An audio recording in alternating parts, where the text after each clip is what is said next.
Viewers, आखिरकार drama serial कहीं दीप जले का इख्तिताम हो ही गया। इस ड्रामे का एंड बहुत ही खूबसूरत किया गया।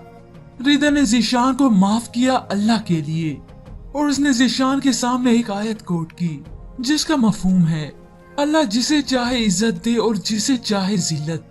बेशक अल्लाह के हाथ में ही सब कुछ है, वो हर चीज पर कादिर है। इसी तरह रिदा ने सारी मुसीबतों पर सब्र किया जिसका इनाम उसे इस सूरत में मिला कि शमीला की सारी चालाकियां, सारी मक्कारियां खुलकर सामने आई सबकी, और शमीला पहुंची आखिरकार अपने अंजाम तक। उसकी इज्जत तार तार होने से बाल बाल बची, मगर वो दारुल अमान नहीं बल्कि दर बदर की ठोकरें खाते हुए एक दरबार में अपनी जिंदगी बसर करती है, दरबार की फकीरनी बनकर। ज़ीशान रिदा और अपने बेटे फहाम के साथ वहां पर आया तो शमीला को एहसास नदामत और भी होने लगा। वो आखिरकार अपनी सारी गलतियों को तस्लीम करती है।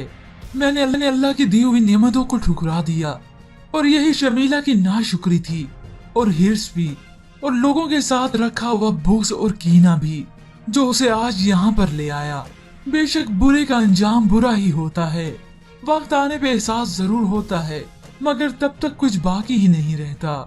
ओवरऑल ये ड्रामा सीरियल बहुत ही अच्छा रहा। खास तौर पर तमाम अदाकारों की अदाकारी काबिल इस्ताइश थी, मगर रिदा के बच्चे को संभाल के नहीं, लगता है छुपा के रखा गया था।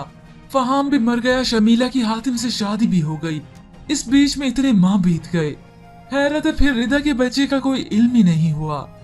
खैर व्यूअर्स, ये तो था ड्रामा। रिदा के बेटे फहाम ने उसके भाई फहाम वाला किरदार ही अदा किया कि अपने माँ बाप को एक कर दिया।